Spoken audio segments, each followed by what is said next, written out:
Welcome to the IT education. दोस्तों, आज की वीडियो के अंदर हम लोग ये सीखेंगे या मैं आपको ये बताऊंगा कि लेक्चरर की जॉब के लिए पीपीएससी का क्या तरीकाकार है।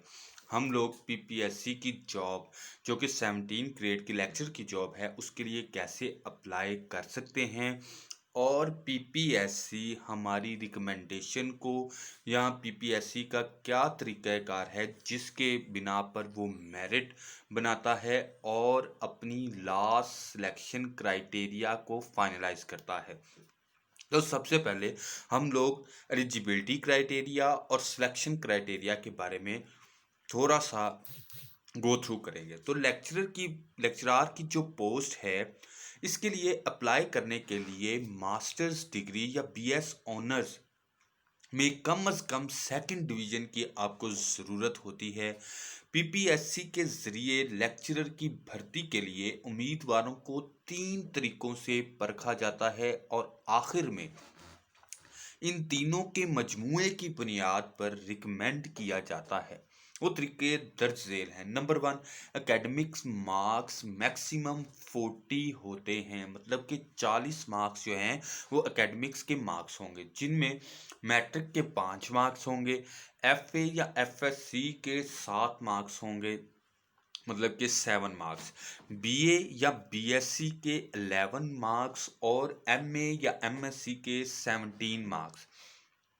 ये मैं 16 ईयर्स ऑफ एजुकेशन के मार्क्स के बारे में बता रहा हूँ। मतलब कि 40 मार्क्स जो हैं वो एजुकेशन के मार्क्स होते हैं, उसके अंदर से 5 मार्क्स जो हैं वो मैट्रिक के होते हैं, 7 मार्क्स जो हैं वो आपका अल्लाह भला करे एफएससी के होते हैं, जिसको मिला के 12 तकरीबन मार्क्स बन जाते हैं और 11 मार्क्स जो हैं वो बनते हैं बीएससी के। तो अगर हम 12 के अंदर 11 ऐड करें तो 23 बनते हैं और 17 मार्क्स जो हैं वो एमएससी के बनते हैं, जिसको हम 23 के अंदर ऐड करें तो 40 मार्क्स हो जाते हैं। अगर आपका बीए है, बीएससी ऑनर्स अगर आपने किया हुआ है या बीएस ऑनर्स आपने किया हुआ है तो बैचलर और मास्टर डिग्री के मार्क्स इकट्ठे कर दिए जाएंगे जो कि 28 बनते हैं। अब अगर आपने बीएस ऑनर्स या बीएससी ऑनर्स किया हुआ है तो फिर 28 मार्क्स आपकी जो है ना बीएससी या बीएस ऑनर्स की डिग्री में से लिए जाएंगे जो 4 साल डिग्री है, और 7 मार्क्स जो हैं वो एफएससी के और 5 मार्क्स वही मैट्रिक के। ठीक है। अगर तो इन दोनों सूरतों में टोटल 40 मार्क्स ही होते हैं। ये मार्क्स आपको आपके हासिल करदा परसेंटेज की बुनियाद पर दिए जाते हैं। आमतौर पर ये उम्मीदवार 30 से 36 के दरमियान नंबर हासिल करते हैं, मतलब 40 में से 30 से 36 के दरमियान जो है ना उम्मीदवार नंबर हासिल कर लेते हैं। 100 नंबर का टेस्ट होता है जिसके बाद में हाफ कर दिया जाता है। मतलब कि 100 नंबर का अगर टेस्ट होता है वो अटेम्प्ट करने के बाद उसके जो मार्क्स आएंगे उनको बाद में हाफ कर लिया जाता है, यानी कि 100 की बजाय 50 नंबर में से हासिल करदा नंबर काउंट किए जाते हैं। मिसाल के तौर पर आपने टेस्ट के 100 में से 60 नंबर हासिल किए तो आपके 50 में से 30 नंबर काउंट होंगे। मतलब उन्होंने उसी तरह से परसेंटेज का जो है ना वो बराबर कर लिया। ठीक है, जिस तरह अगर 100 में से आपके 60 होंगे तो उसी लिहाज से 50 में से आपके 30 होंगे। टेस्ट में 100 एमसीक्यूज होते हैं, मजमून के 80 और जनरल नॉलेज वगैरह के 20।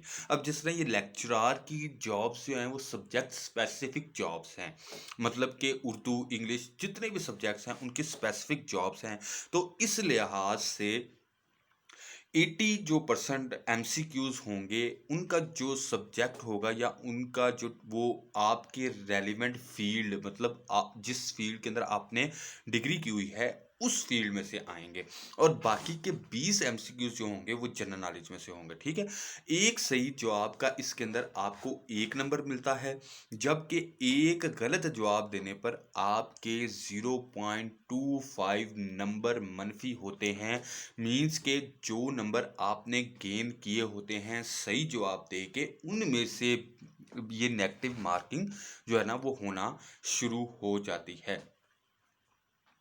उसके बाद जनाब टेस्ट में परफॉर्मेंस की बुनियाद पर इंटरव्यू के लिए बुलाया जाता है। किसी मज़मून की जितनी सीटें होती हैं, इससे 5 गुना ज़्यादा उम्मीदवार इंटरव्यू के लिए बुलाए जाते हैं। मतलब कि अगर 100 बंदा टेस्ट के लिए अपीयर हुआ है और पीपीएससी में 50 सीटें हैं, तो इस तरह होगा कि पीपीएससी एक सीट के बदले में 5 बंदों को रिटन टेस्ट के लिए पास करता है, या जिन लोगों ने रिटन टेस्ट को पास किया होता है उनमें से एक सीट के बदले 5 लोगों को वो बुलाता है।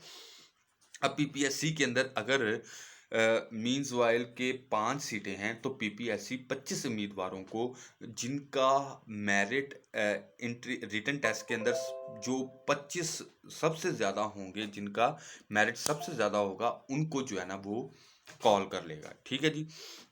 उसके बाद होता है कि जनाब, फर्ज किए कि अगर फिजिक्स की 80 सीटें हैं, तो इंटरव्यू के लिए टेस्ट के रिजल्ट की बुनियाद पर ऊपर वाले, सबसे ऊपर वाले जो होंगे, जो मेरिट के अंदर सबसे ऊपर होंगे, 400, मतलब कि अगर हम 80 को 5 से मल्टीप्लाई करेंगे तो तकरीबन 400 होता है। 400 उम्मीदवारों को बुलाया जाएगा। आखिरी उम्मीदवार के मार्क्स इस साल का क्लोजिंग मेरिट होगा। मतलब कि जो 400 नंबर पे जो ऊपर से मेरिट के ऊपर आते आते आते जिसके 400 नंबर पर मार्क्स होंगे सबसे हाईएस्ट, वो जो है ना लास्ट क्लोजिंग मेरिट जो है ना वो कंसीडर्ड होगा इस साल की भर्तियों का। ठीक है जी। इंटरव्यू 100 नंबर का होता है। उसके बाद अगर आप रिटन टेस्ट पास कर जाते हैं, तो उसके बाद आपका इंटरव्यू होगा जो कि 100 नंबर का होता है, जिसमें कम अज़ कम 3 और ज़्यादा से ज़्यादा 4 लोग बैठे होते हैं, जिनमें एक पीपीएससी का नुमाइंदा होता है, 2 मुतलका मज़मून के लोग और एक माहिर नफ्सियात बैठा होता है। बाज़ औक़ात ये नहीं भी होता। ठीक है जी। ये असल में साइकोलॉजिस्ट होता है या डॉक्टर भी होता है। ठीक है। पीपीएससी का नुमाइंदा आपसे ज़ाती नौयत के सवाल पूछता है। इसका पहला सवाल होता है इंट्रोड्यूस योरसेल्फ, जिसमें आपने अपना नाम, अपने इलाके का नाम, तालीम और तालीमी इदारे वगैरह बताने होते हैं। आपको कम से कम 2 मिनट अपने बारे में बोलना आता होना चाहिए। वो आपके तारफ से कोई और सवाल भी निकाल सकता है। आपके मजमून से मुतलिक दोनों लोग आपसे कम से कम 3-3 सवाल पूछते हैं। माहिर नफ्सियात आपसे जनरल नॉलेज या ज़ाती नौयत के सवाल पूछता है। आपके ज़िले की हिस्ट्री और मशहूर अशिया या जगहों के बारे में भी पूछा जा सकता है। इंटरव्यू 5 मिनट से लेकर 30 मिनट तक लंबा भी हो सकता है। तो मेरे पाकिस्तानियों, घबराना नहीं है। 10 नंबर, उम्मीदवार इस सूरत में क्लेम कर सकता है अगर इसके वालिद या वालदा में से कोई एक सिविल सर्विसेज में था और दौरान सर्विस इसका इंतकाल हो गया हो।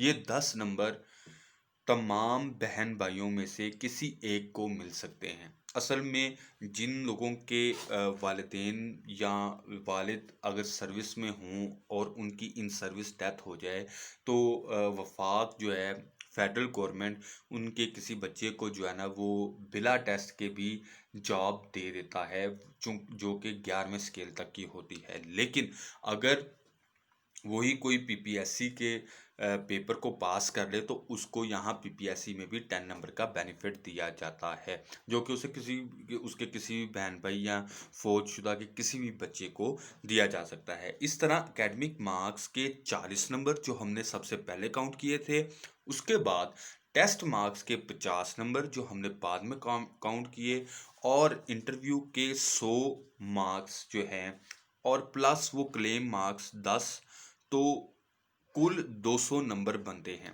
जिनमें से मेरिट की बुनियाद पर उम्मीदवार की सिलेक्शन होती है। आम तौर पर हर एक दिन में 4-5 अलहदा-अलहदा पैनल इंटरव्यू जो वो ले रहे होते हैं, जिनमें से आप किसी भी पैनल के सुपुर्द किए जा सकते हैं। आला तालीम, जिसमें एमफिल के 2 मार्क्स और पीएचडी के 3 मार्क्स होते हैं, लेकिन ये हर पोस्ट में नहीं दिए जाते। पोस्ट की इंस्ट्रक्शन में लिखा होता है ये नंबर आपको दिए जाएंगे या नहीं। तो दोस्तों, उम्मीद है कि आपको इस वीडियो के अंदर कोई ना कोई इन्फॉर्मेशन मिली होगी। तो अब नेक्स्ट वीडियो के अंदर हम लोग चालान को डाउनलोड करेंगे पीपीएससी के, और उस चालान फॉर्म को सबमिट करवा कर हम लोग जो है अपना एक form, full flash form PPSC job lecturer की जॉब का हम लोग फुल करके अपलोड करेंगे।